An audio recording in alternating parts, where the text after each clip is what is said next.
Jopur mar avokado mondo mi kik chiro mayudre pinje maoko bagi. Jotelo mawuok e kambi mauso lembe pinje maoko mong'ere kaka Fresh Fruit Exporters Limited ne ogoyo kambi e gwenge ma Kiambu mar jiwo oganda mondo mi odonjie pur makamano. Jatatije mar Mofam Elijah Kamau na ojiwo jopur mondo mi ochak loso kodhi mag avokado kaka yo mar nyayo pur mar olemono. Nyasi no telie kata mane geto miyo jopiny kodhi mag avokado no yure kod minod ogai Martin migepe Tesi Musali ama no opoyo kang mar pogo kodhi ahinya to ne jok ma ong'ole pachoka. Kenya no yudo chiro mar uso avokado piny mar China higa mokalo kendo koro geto uso avokado ma ok tin shillings bilion 15 pinje maoko kuom higni 5 mabiro. Tunaweza toa avokado kwa hiyo wakati juu kuna wakulima wachache wako nazo kwa saa hii.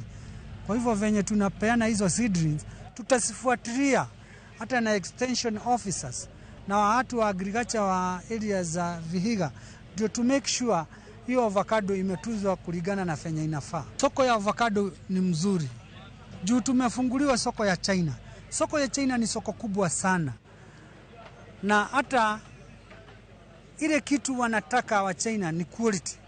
Wakiweza kupata quality mzuri ya avokado, hiyo soko ni kubwa sana.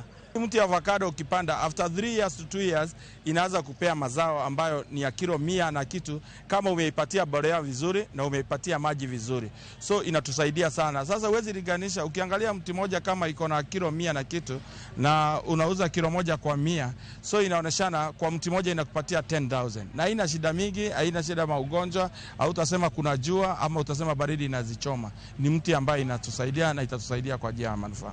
These seedlings are going to Vihiga, a county that you have said has rich soil for the planting and production of avocados. As we take them to Vihiga, we are going to distribute them to persons living with disability, not only to economically empower them, but also to gain from the environment. On that note, I say thank you very much for your kind contribution. I cannot thank you more. I thank you even more for the technical support that you're going to give us in Vihiga.